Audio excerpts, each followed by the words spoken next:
Hey, I'm Miranda. Hi, I'm Randolph. Hi. One more time. Hey, I'm Miranda. Hi, I'm Randolph. Hi, I'm Sophie. I'm new. She's new. And we are here to discuss Randolph's journey through primary school and discuss his autism and how it affected things. And Sophie's here because, well, Sophie. She's my auxiliary child. They were in school from junior infants. Yeah. And she's just now a part of our family, so she's going to weigh in because she's a witness. So we'll just get into it. So, Randolph. Hi. Hi. Oh, you look sad. I don't want to talk about this. You both do and you don't want to talk about it? Why? Sorry, my words aren't working right now. It's frustrating. I don't like thinking about this. I want to have a positive view of primary. It's like, yeah, no, that wasn't that great. So, and now I have to, actually talk about it. And, that's not something I'm particularly looking forward to. Well, I'm glad that you're going to talk about it. You might help some people who are going through the same thing. Are you ready? Mm-hmm. You think? You're not going to get me to smile. But you're already smiling. God dang. So, Randolph, our first question, Sophie and my first question for you was, what was the best thing about primary school? The times before my diagnosis, it was a lot better then, because at that time I was seen as equal as everyone else, and everyone got the chance to bond me closer. Fair enough. What was the worst part of primary school? If you could just name one thing. That's gonna be hard. Between the years of first class and fifth class was the hardest time, because it was then the stigma of my autism leaked into everything. Things became incredibly hard. You look so sad. I really don't like talking about this. Let's talk about Randolph's diagnosis. So we knew when we moved to Ireland when he was only 3 that he had some kind of diagnosis, but I didn't know what it was. And we had to fight. The school had to fight in order to get him diagnosed. He started school already knowing how to read and already doing basic math. So he breezed through junior infants, which is like kindergarten in the States. And when he went into senior infants the next year, he got his diagnosis. Randolph was a happy little kid, just a joyful, outgoing, silly, like we are in this family. Yes? Yes. Silly family. And I think he got a little sad. But also at the same time, I went through a rough divorce and he was missing his dad. So he got his diagnosis on top of all the upheaval in his life, which had to have been hard on you. Do you remember Randolph in school during primary school? Yeah, I remember the first time I met him, he was really, really bubbly. And I don't know, he kind of lit up a room when he came in. And then as primary school progressed, he kind of got more and more dimmed out. Like he didn't want to be himself in school anymore. Why do you think that was, Randolph? Because every single time I was trying to be authentic, I was quite literally punished for it. Can you give me an example of that? There were many instances through the divorce and other harmful situations that had a really big impact on me. That made me more prone to meltdowns, which I think we discussed earlier, but just suffice it to say, a meltdown is a sort of state of being in which after you get overstimulated or something triggers it, you get locked into your own body and it essentially forces you into fight or flight. So whenever I would melt down and I would scream and leave and run away, because my natural instinct is to run and flee, I not only would be punished, but one of the teachers had a book of every single thing they perceived as wrong, be it me not understanding social situations, me being me not understanding context clues. And she would make me read every single page. Sorry. Randolph had this teacher and she would write down what she perceived to be all of his sins in this book. And every time he did something that she thought was wrong or bad, she'd make him read them all out. And how did that impact you? It was like she was trying to reinforce that me having what is essentially a natural behavior due to my diagnosis was wrong. Like something that I should try and repress. But it's a neurological disorder, meaning it's something I literally cannot change. Things that would come naturally to an autistic person. So it was stimming, which harms no one, but he would get punished for stimming. Can I actually mention a thing right quick? Of course. I used to have a really weird stim. It was sort of like Michael's, where he would rock back and forth, and it said I would rock in circles. And they gave me this cushion. I guess I was missing it that day, and I began doing the thing. They sort of encouraged it and tried to help me and include me by everyone started doing it as well. And then we got punished for that. You got punished because the class tried to support you by everybody stimming so you wouldn't be othered? Yes. That's terrible. How do you believe the teachers regarded you? I'm trying to think of it now. Out of all my teachers, I'd like to say only 1 or 2 really understood what my autism was. And then the other ones that did, I never had as teachers. So the majority of them just didn't understand. You felt misunderstood? Not only misunderstood, but punished because they felt like what I was doing was just me being a problem child. How did the teachers' attitudes towards Randolph impact you? Well, it was kind of strange to see them segregate another child away from the entire class because, like, as a kid, you don't really notice anything's wrong until adults start acting like something's wrong. So everyone was completely fine until they started being like, okay, we have to have special circumstances for Randolph. And we were like, that's kind of weird. What do you mean by special circumstances? Like when they would put him kind of in places where he wouldn't be a problem. Like usually you put kids who have a hard time focusing sort of front center so you can reel them back in and help them focus a little bit more. They always have Randolph off to the side. He was never at the front of the class, never in the middle. He was always at the side somewhere. And they would always pair him with someone who they thought could handle him, which was strange because as teachers, isn't it your job to make everyone feel included, not throw it on the kids? You wanted to say something? I'd like to point out that when I say students that could handle me, it wasn't necessarily students that would help me focus. It's essentially any student they understood would not want to have a conversation with me. For example, when we got to pick seats, because we were allowed to pick seats like every term, right? Like every term. Mm-hmm. When I got to choose, I would sit with the people that I know we were friends. So it'd be like people like Sophie or a few others. Or if they chose the seating, they would put me with people they knew that wouldn't talk to me. So you were isolated. Yeah, because as we grew, they were subconsciously programmed via how the teachers behaved to see me as flawed and the weird kid. I'm so sorry that happened to you. Some of this stuff that happened to him, I never knew. I didn't know it had happened. I'd gone into the school more than once in an outrage over the way that Randolph had been treated. But some things just never came to my attention. And I'm so sorry I didn't know and I couldn't help you. They would make it a mission for me not to tell you. At the end of the day, when we would go home, they would say they already talked to you about it. So then I would not tell you because I thought you already knew. I'm not saying every teacher did this. Some definitely did. How would you say that has impacted you today? It makes it hard for me to be myself. This is the best way I can put it. It's only towards the end of my secondary school experiences where I finally learned to just be authentic. Because what that taught me was the only way I could function was to be quiet and stick with who I knew. But it was only until this end of secondary school that I actually started to open up. Yeah. Laugh or I will tickle you.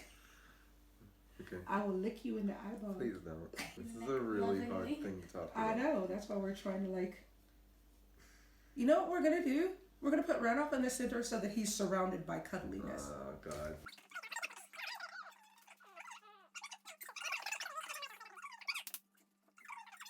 Tell Sophie what it was like for you when you started secondary school. Secondary school was... I said, look at her. No, but she knows. She was with me the whole time. I was there. Yeah. I know. But you see the smile? I want some of that. So Randolph, yeah.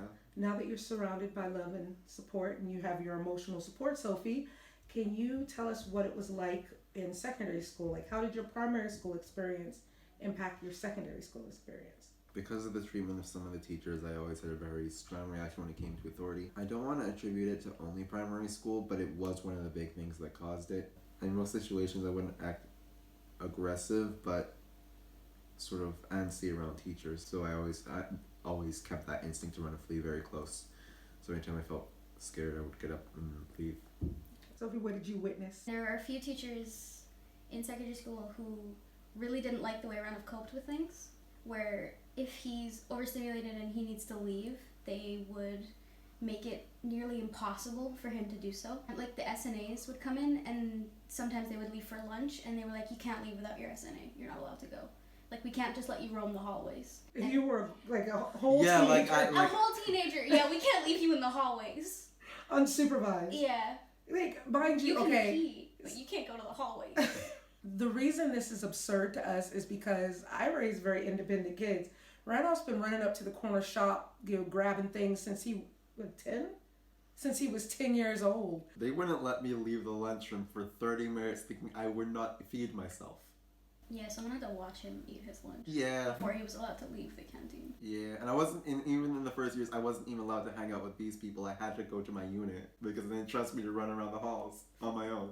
For the entirety of first year, I would like get back to class after lunch and be like, where were you? He's like, they brought me to the unit. Again. You to the can't- autism unit. You can't come in, but I'm not allowed to leave, so I'll see you after This lunch. happened all the time up until after fourth year. For people that don't know, fourth year, also known as TY, is basically an exploration of independence within students. So they sort of knew, they looked at me and was like, yeah, maybe he can do things on his own. I told them you could do things on your They own. don't listen.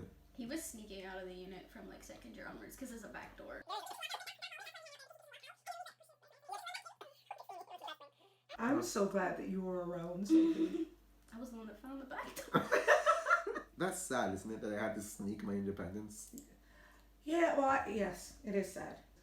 The boys are more than capable. Like, they're not, I don't even know the word I'm looking for. They're Not just incapable. Not.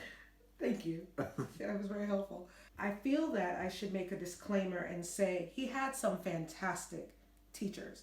He had one teacher in primary school that fought for him all the time to the point where she got in trouble for fighting for him.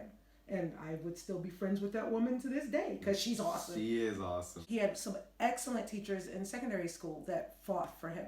But the impact of the ones that were dismissive, belittling, and disempowering, I've learned the word disempower, and now you know, disempower. That all had its toll, yeah? Is there anything else you want to share about your experience that you think might help people? Well, I have information to give, and then I have the thing. The first piece of information is this. Schools have a voice, a very powerful voice, to the point where some parents will value the word of teachers above the students. Luckily, this didn't happen all the time, but in primary school, any time that I would come home and they said something about me, for example, me leaving, because I was overstimulated and having a meltdown, You feel that I would get in a lot of trouble. we as your parents believe the teachers over you? They have so much power that there's no reason why they shouldn't. You feel that we as your parents believe the teachers over you? Yeah, just so you know, I would go into school and raise holy hell sometimes. I didn't feel it was the right thing to let you know that I was bawling out your teachers or bawling out the principal because you had to still respect them, but I always fought for you. So you're saying fight for your kids and believe your kids. Not just fight for your kids, but teachers, understand the impact that you have. Your word alone, by virtue of you being an adult, on top of being a teacher, has more power than you probably realize. You said there were 2 things you wanted to share? What was the second thing? The second thing is a bit of advice. I don't want to generalize what every student needs if they have autism, but what I will say is be patient. Sometimes it takes us a little longer to process and communicate what our needs are. And listen, that teacher that Mom mentioned earlier managed to get time with me for at least 30 minutes a day to just talk about what was happening. That was the best thing she could have done. So listen and understand you. Yeah. Well, the world is listening and understanding right now. Is there anything else you want to say? We're not problems. If the rest of the world is blue, then we're just the color red. That's poignant. From an outside perspective, Sophie, as a kid who grew up in school with kids with autism and witnessed all of these things, is there anything else you feel that you could share with people to help them?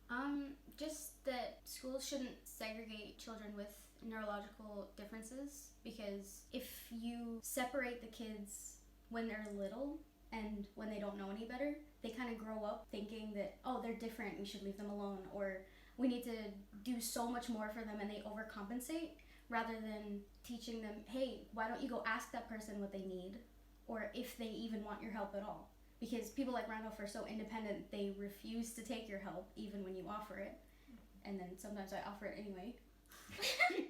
Be more patient and more understanding, and stop treating them differently, because the kids learn from the teachers. I agree, there's an impact. It's strange to me that we've never had this conversation before. It just occurs to me as you're speaking that we've never discussed this, and we probably should have at some point.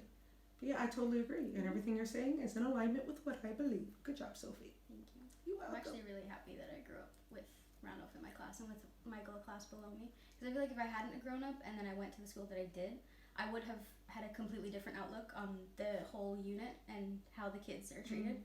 Where like I went into secondary school, that was my normal. So I'm very patient with people. So when other kids were like, "Are you just friends with him because the teacher told you to?" and I'm just like, "No, he's a good person."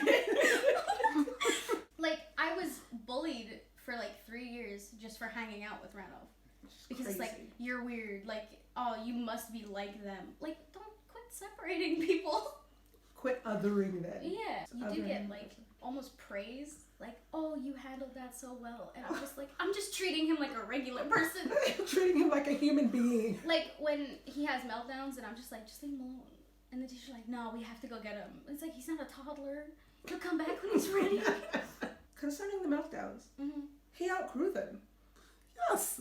He outgrew them. Like if people would have just given him some time and some space to work it out for himself, he would have been fine. Like I think you would have outgrown them sooner had you been given the opportunity to self-regulate. Mm-hmm. But they didn't want to give you that. I was giving you that here, but you weren't given that space at school. Yeah. Thank you guys. I think that you guys have provided valuable insight into this whole situation. Thank you for sharing all your painful memories. I know it was really hard for you, but I think you will have helped people. And if there's any takeaway I would like you, the viewer, to take is this. Mind your children. If you have a neurotypical child, allow them to socialize with autistic children. Don't other the autistic children and talk about it. Actually actively have a conversation with your kid about children with autism, saying, look, they're just like everybody else. They just need a little bit of extra support or a little bit of extra understanding, as opposed to saying, oh, that's an autistic kid. Oh, that poor wee, what's the word, critter? Poor wee thing. They're not fragile. Randolph was never a fragile child. Hey, fine, trying to quit leaving it in the cabinet. That's right. You know what? That's really good. I like it. I love it. If you have a child that has autism, fight for them. Look after them and fight for them and teach them to be independent, and don't believe people who say that they won't. If you have other diagnoses, I understand that. But if the child just has autism and maybe a little bit of ADHD, let them be independent. Yes? And their word isn't less valuable as any other kid. Yeah, exactly. I value your word, sir. Not all the time. Sometimes you get very frustrated. Sometimes you get on my nerves. Yeah. So I know we're smiling because you'll see in the blooper reel. Thank you so much for watching, and we'll chat to you soon. Bye. Bye. Bye. Very pretty. Put your headphones down. But the sound. What's up? Sound of what? Us talking? Yeah. Sorry, are we too much for you? Mostly there. Anyway, thank you so much for listening, and we'll chat to you later. Bye. But oh, wrong hand. All right. Oh, sorry. I didn't want you to feel left out. Like Now I see why you have a blooper reel. I